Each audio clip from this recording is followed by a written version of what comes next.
are you afraid of? What makes you scared? Are you afraid right now? You want me.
In my eyes, there is an essential DNA to every good horror game. Two important pieces that make up the best titles of the genre: dread and anticipation. In most horror games, these feelings are invoked by giving the player little to no power against their adversary, making them feel trapped and defenseless against a merciless foe. But what if things were the other way around? If the player had a means to fight back against the antagonist, then where's the tension? What's he got to lose? And most importantly, why should you care? I am starving. Concrete Tremor is a short experimental puzzle game about plastic explosives in Soviet apartments, where the story is told from multiple perspectives.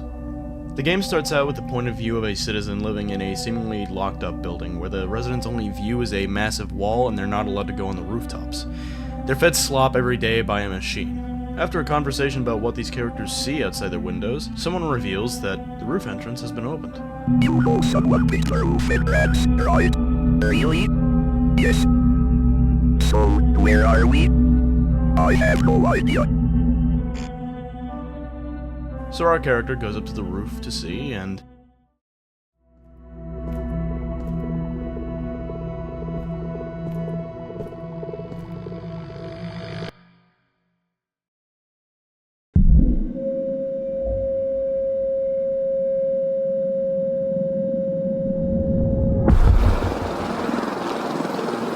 Two players on the roof.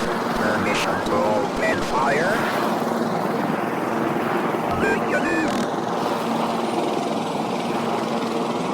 What if they jump ship?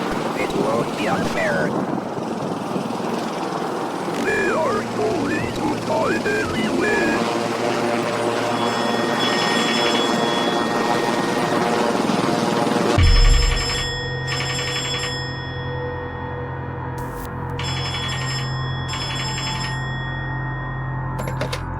The rules are simple. Return soon. 25 building, 5 shots per turn. 5 consecutive missiles to the opponent before goal. First one to detonate on the opponent's building win. this is the real game. You play as some sort of commander ordering bomb detonations in the neighboring block, playing a guessing game of which area is the most densely populated with civilians. Your goal is to kill every civilian in your opponent's block, and his goal is the same for your own civilians. Battleship, but with buildings filled with people instead of plastic models. You get 5 chances to hit something per turn, and if you miss all 5, the other player gets a phone call. The Game Master patches you into one of the buildings within the walls of your opponent's block to a civilian's apartment, and unknowingly, that civilian gives their building's position to you, killing themselves and everyone else in said building, thinking they'd just gotten themselves a get-out-of-jail-free card from whatever sick, twisted game they're being forced to play. I say forced because it doesn't seem like these people want to be here. None of them volunteered for this. To me, it seems like hundreds of people were rounded up into massive, walled-off zones where they're forced to stay until they're killed in a game played by higher powers with destructive authority. They don't know where they are, they don't recognize what's outside their windows, and they want to leave. But they're part of the game now.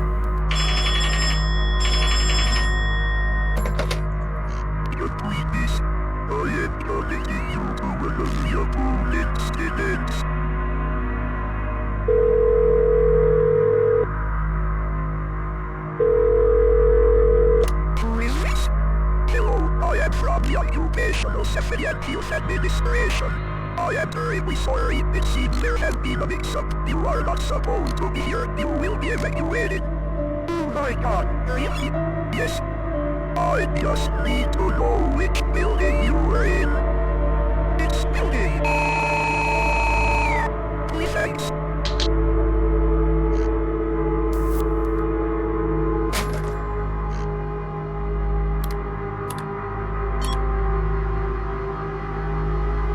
And the endgame condition is the same regardless of who wins.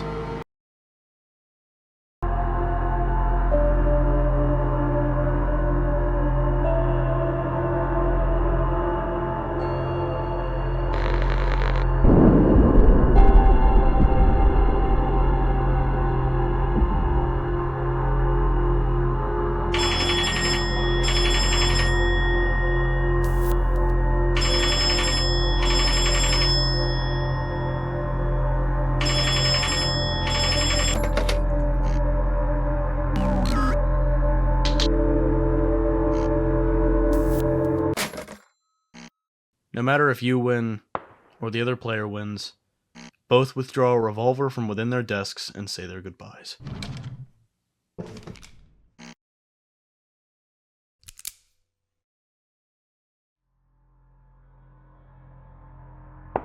This game makes you feel as though you never really had any real power anyway. You had the power to end lives, sure, but you were never allowed to leave, and the ending would always pan out the same way. But what if the player could escape?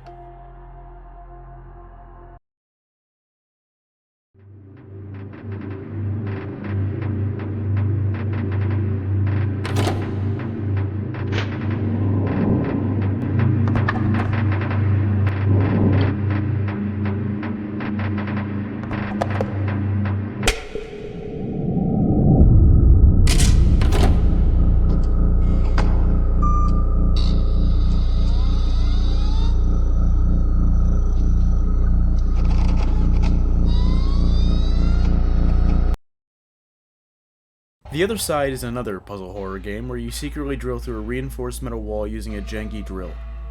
You have to repair and maintain the drill throughout the process using tools and other pieces of equipment to pinpoint and fix the issues that occur. This game is actually made by the same person who made the last game, Mike Klubnica. As a matter of fact, both of these games are just small parts of a larger collection of games made by Mike Klubnica, the same person who made Buckshot Roulette.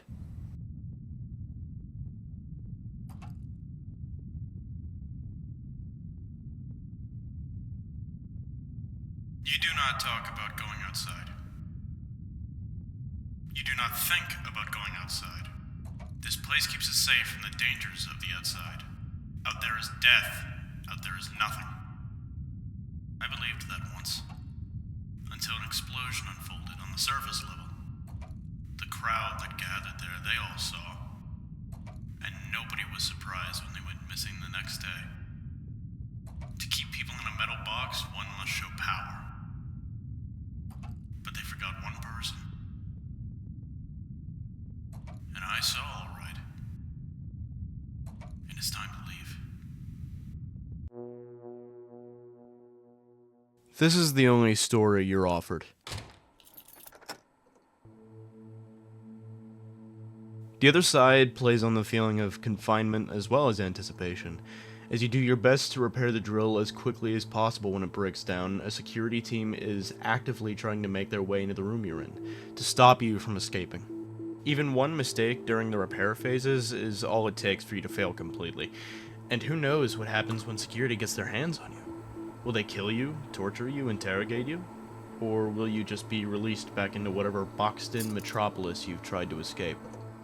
Once you break out, you finally see just exactly what it was you were missing when you were cooped up in that box. A lush field of grass and a beautiful blue sky.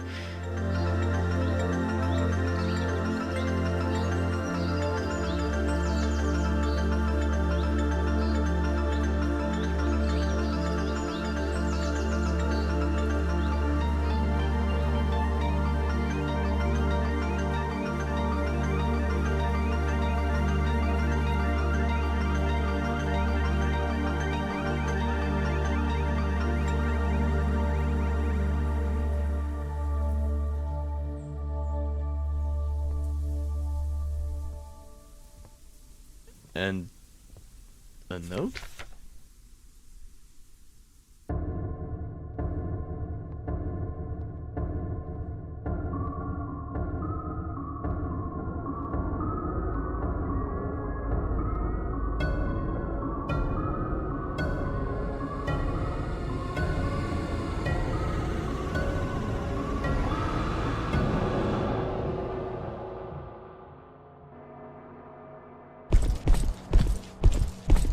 So which of these two did it better? Admittedly, these are two games that try to accomplish two different things, but at the same time, both games trap you in a place you cannot move from and give you very few options outside of the choices that are directly in front of you. Depending on what kind of person you are, you might not want to bomb a bunch of civilians with Concrete Tremor, but the other side gives you a pretty understandable goal with the idea that whatever is outside is better than what's inside this mystery blocks of corrugated sheet metal. Concrete Tremor isn't meant to scare you as much as it is meant to provoke thought, whereas the other side could very well be considered a horror game. However, I believe Concrete Tremor does a slightly better job at scaring the player than the other side. The tension I felt when I was desperately trying to repair the drill was great and all, but the payoff just wasn't there. It builds up to the reveal of the outside and the monsters that come with it, but the monster we see just kind of looks goofy. Whereas in Concrete Tremor, the horror is mostly in the implication. The game implies that this is just a thing that goes on every day, that will never end because it's all for the entertainment of someone more powerful. Regardless of whether or not you want to be in one of those apartment buildings, you're there. And if you live through this game, it doesn't necessarily mean you'll survive the next, and you'll be forced to keep playing until you die. I want to preface this next section with a small tribute to the creator of the game this section covers. Robert Brock, also known as Wordpool Online, created a number of absolutely incredible games that dove headfirst into some very dark territory. Robert Brock was an incredibly talented individual who created what is, in my opinion, the most profound and thought-provoking piece of art to date. His art was absolutely incredible, and the passion he had for it is palpable. In an immeasurably tragic turn of events, Brock took his own life in June of 2018. He was just 21 years old. Having this in mind now, the nature of presentable liberty is incomprehensibly morbid. It's already an incredibly depressing game, and I won't act like I have some degree in psychiatry, but I can't help but feel that this game may have been an allegory for how Brock felt in his own mind. I've personally had my own history with depression and the terrifyingly dangerous thoughts that come with it, and I can't think of any other game or piece of artistic media that depicts this theme as well or as vividly as presentable liberty. If you're battling depressive thoughts and fighting that mental battle for your life, please, reach out to someone close, someone you can trust. Let them in. And if you don't have someone you can trust, click off this video and call this number now. There will also be a Wikipedia link in the description detailing every number for every country's suicide hotline. Don't rob yourself of seeing yourself happy. You have a place in this world and you deserve to keep it. The subject matter of this game is also quite dark, and could potentially put you in a worse mental state if you're already in a dangerous place. So, proceed with caution.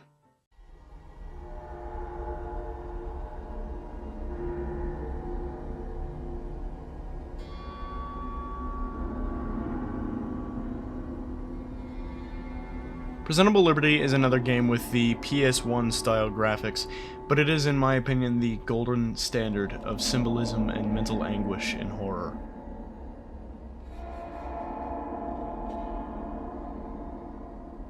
You're first greeted by what looks like a prison cell. You have a bed, a window, a clock, and a bolted metal door with a slot beneath it. There's an odd hole in the wall with wires sticking out of it, but that's it. You'll be spending a lot of time in here, so get used to it. The only company you get are the letters sent to you by friends, strangers, and some company who seems to have a monopoly over the entire country. You can't even write them back to let them know that you're alive and reading their letters. The company is owned by one Dr. Money. Apparently, a virus has struck your country, and 98% of the population is infected. Everyone is dying. Dr. Money sells an antidote that no one can afford, but even when he lowers the price, it kills just as many as the virus. Organ trade becomes a top business, and of course, Dr. Money has a monopoly on that too. But every organ he sells kills its buyer within hours. He sends an apology out to everyone still alive, admitting that his foundation created the virus that's killing everyone. Dr. Money sends you a poster too, that says, "Money survives all hardship." The company sends you letters from your happy friend, trademark. Your happy friend is the definition of toxic positivity. Even in the hopeless, depressing circumstance, your happy friend keeps telling you to just smile and laugh and that everything will be okay. He sends you 5 party poppers, a rainbow poster with a smiling face and a bloodstain on it, but you know he knows nothing about the main character or the predicament they're in. Neither you nor the happy friend know what crime you apparently committed to be in this place in the first place. But even he's not as happy as he lets off. He's being threatened and forced to send you these letters and buy you things to make you happy. He's an appointed caseworker of sorts, and he's doing his best, begging you to be happy as it's his job to reduce the quote-unquote suicide quota. He deeply wishes not to be reported to Dr. Money or something bad will happen to him. He apologizes again and again for not making you happy enough. He fears Dr. Money so badly that he spends the last of his money buying another game for you, and when he runs out, he sells his home, his food, and one of his lungs just to buy another game for you. As time goes on, you do slowly get more things to distract yourself with, like a game machine that's totally not a Game Boy, but ultimately the game just becomes more and more distressing. Soon enough, your happy friend drops the facade. He doesn't care whether or not you're happy anymore. He doesn't care because you were never his friend and he was never yours. Dr. Money blackmailed him and kidnapped his daughters to make him write to you, but when he finds out they were killed by the virus 2 days before he was ever told, he signs for all of his organs to be sold by the market, and with that money, he buys you one last game before he says his goodbyes to you, and tells you not to give up like he did, that you never know how much time you have left. Dr. Money's foundation tells you that you must remain happy, and that you're worth every penny. You get letters from an old friend, Salvador. He's a traveler with no family of his own, and has ventured outside your hometown when the virus struck. On his journey back, he sends you a bug friend in one of the envelopes from the letters.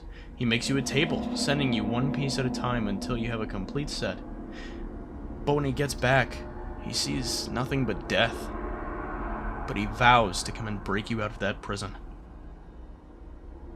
You start getting letters from a woman named Charlotte, too. She owns a bakery and she's terribly lonely. All she sees outside her shop are bodies and blood, but she can't leave because she'll be infected too. She's latched onto you. The letters she sends to you are the only interaction with humans she has, but since you can't write anything back, she doesn't even know if you're alive, real, or reading them. She sends you a poster of a bleeding heart in black and white. She plays a gramophone for you, and after half an hour in real time of nothing but a ticking clock and grating metal ambience, it's the most beautiful sound you could possibly hear. Salvador hears it too, and tries to use the song as a guide, but she stops playing it too soon, and never plays it again as she feels it would never be as special as the first time she did, that nothing could match hearing it for the first time among all the bleak atmosphere. And you can't write to tell her otherwise. She bakes you a cake, but tells you that she'll give you 1 day to come and find her, and that if you don't, she doesn't have a place in the world anymore. Despite being in a technically better environment, she's still just as trapped and imprisoned as you are, and she's just as lonely. Sal is on his way, but writes to you that he needs to rest first, and since you can't write back to him, you can't tell him that he needs to find Charlotte, that he only has a day to do so before she's gone. The company takes note of Salvador's letters and asks you to ignore him, calling him someone of measurably free spirit. Despite the company reminding you to stay happy, they tell you that you're a prisoner. Salvador continues to send his letters to you, and Dr. Money seems to tell you personally that he does not like Salvador, or how he talks about freedom. But Salvador eventually arrives. He says the elevator doesn't work and that there are no stairs. He has no way to get up to you, but maybe you could come down to him. But of course, you can't. And you can't write to him to tell him that. You also can't leave your cell. But Sal tells you that the building was never meant to be a prison. He obtained the building's plans somehow, and he tells you that there are no markings for cells on the first floor or anywhere else in the building. He tells you that Dr. Money must have repurposed the whole building to imprison you. Just you. He also says that the lock on your door is powered by electricity, and that if he destroys the building's generator, you will be free. Just as the plan's about to unfold, you get another letter from Charlotte asking you if you're coming to meet her, begging to come to meet her. Until finally, she apologizes. She sends you a letter saying, "I'm sorry." And it's covered in blood.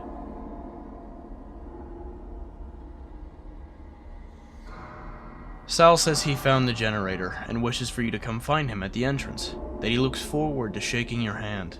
Suddenly, the lights go red and the door pops open ever so slightly.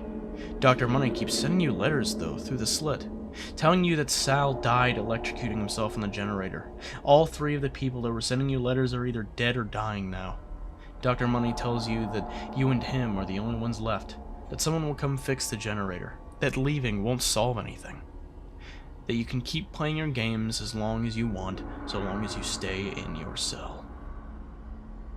Of course, you don't listen to him. You wander outside your cell and into the hallway and find a switch. You connect it to the wires sticking out beside your cell door and you go down. The cell was an elevator all along. The same elevator that wouldn't come to Sal. You walk outside the building and for the first time, you're greeted by the outside. Immediately in front of you is a storefront. Charlotte's delicious pastries.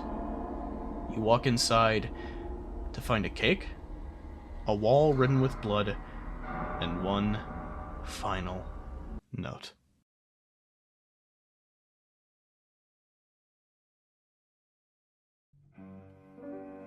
To my only friend, if you're reading this, I will already be dead. My shop will probably look quite messy. I have decided that I will go in the back room to die so you don't have to look at my corpse. I'm sorry that I couldn't be more patient waiting for you. But that doesn't matter now. What matters is that you're here. Against all odds, you managed to escape that prison. I'm aware that this may seem like a bad ending to this story, but you're here. You're here and I've baked another cake for you. I'm not sure how fresh it will be when you read this, as for all I know, you never will. But I hope you enjoy it anyway. I wish you the best of luck. Charlotte.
So, what exactly do these three games have in common?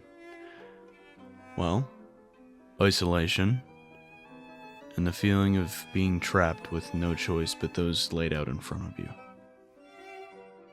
In just 1 hour of walking around a cell while reading letters from faces you have never seen and will never see, this game has sent millions of people into absolute emotional distress, whether it be by watching it or playing it personally. Charlotte, are you coming? I'm coming, Charlotte! Just wait! Charlotte, wait! Holy shit, wait! There's a plan! Please tell me that you come. I will! I am so lonely. Oh, God! It's fake! I know it's fake! I'm sorry. No, God! Fuck! I can't do anything, Sal! Turn off the power! Ah! Ah!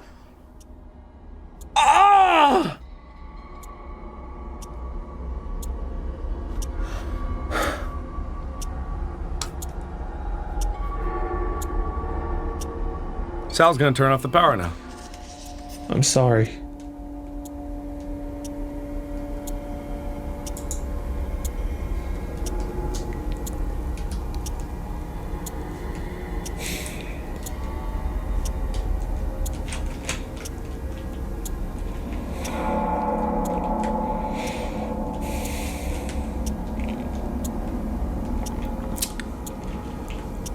And we're too late.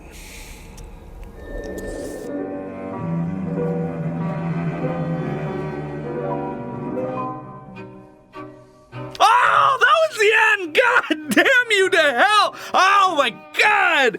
Oh, it's a letter to my only friend! Oh my God! Ah! When you're reading this, I will already be dead. Oh.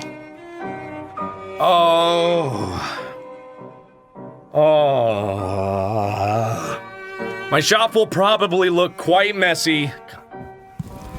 I've decided that I'll go back to the room. Go to the back room to die so you don't have to look at my corpse. I'm sorry I couldn't be more patient in waiting for you. But that doesn't matter now. A lot of this turmoil comes from the fact that your brain immediately tries to come up with as many solutions, so many what-ifs, that could possibly, potentially, prevent the horrifically tragic end that all of these characters meet. The biggest being, if you were simply allowed to write your own letters back to these people. What if I stood on my bed and screamed as loud as I possibly could? Maybe then Charlotte could hear me. I heard her gramophone after all. Then she'd know that she's not alone. That I'm reading her letters. What if she'd played the gramophone for just a little bit longer so that she could at least meet Salvador? Then they could both find a way to break me out of my cell in a way that no one would have to die. What if I had written on the back of one of these letters? Would it be sent at my request? Truth is, there's no way out. Of course, there is the other ending of the game where you simply stay in your cell, but we'll come back to that. I believe that the simple fact of this game is that the prison cell isn't real. The disease isn't real. The pastry shop isn't real. None of it is. Your cell is a metaphor for your mind, or maybe even your bedroom, or hell, a hospital room. You're trapped in a repetitive cycle where you lay in bed all day playing video games to distract yourself or pass the time, go to bed and do it all again while the rest of the world keeps moving on. The disease in my eyes is simply a metaphor for perceived normalcy. In this story, everyone's dead, but what I think that could mean in a more literal sense is that you just can't talk to people. Whether it be social anxiety or not fitting in, your paths will never intersect. Charlotte, I believe to be a metaphor for a friend who is in the same predicament as you. You're both stuck in the prisons of your own consciences, and while hers may look better, it's still a cell. And no matter how hard she tries, she can't get through to you. No matter how many times she tries to make a friend out of you, you can't or won't let her in, whether you truly want to in your heart or not. And so you lose her. Salvador could be a reference to a friend who has a happy life but comes to the player character's aid anyway. He steps out of his comfort zone to come help the player character, but in the end, the character lashes out at him or drags him down with him. Either way, you've lost another friend. You have the confidence to leave your cell now, but it's pointless, and by the time you're out, you probably wish you could go back anyway. Dr. Money and his institution are, in my opinion, either a reference to a therapist, psychologist, or some medical institution as a whole, prescribing different meds and treatment methods to try and fix whatever is quote-unquote wrong with you. But in your case, you see through their facade. They don't really care, it's all about money. Your happy buddy is your caseworker, and you see right through his facade too. You know everything he says is either taught to him or told to him to make you feel better, but his empty words fail you. The antidote Dr. Money sells could be a reference to antidepressants, as in some cases these drugs tend to help one thing, but make 1,000 other things worse. As for his confession of having created the virus, I'm not sure what it could be. Perhaps a nod to the idea that a doctor with no morals would rather make you feel worse, so you keep coming back to pay for more treatment. The main reason I believe this game to be one massive allegory rather than just taking the story at face value is because it makes no sense. These people send letters like text, sending singular sentences at a time, but somehow sending multiple letters per day. Who's delivering them? And if Dr. Money doesn't want you to read Salvador's letters anymore, then why doesn't he just stop the person delivering them? How is Salvador still actively sending you letters when he's in the prison with you? How did he send his letters when he was out in the wilderness? How did Charlotte send a letter to you as she was dying, or any letters at all, considering she wouldn't let anyone into her shop? How are you still being sent letters after the doors opened? The only thing that would make all this make sense is the idea that the game is one big metaphor for someone's depressed mind, which makes far too much sense not to be true. So what about the other ending? In the other ending, you stay in your cell and Dr. Money insults you and tells you that you are the only person to be given a working antidote, that you're immune to the virus he created, that your organs are worth a fortune now. After 12 more days of life, when you've completed all the games on your portable entertainment system, someone comes to your cell and presumably shoots you dead. So, what could this mean?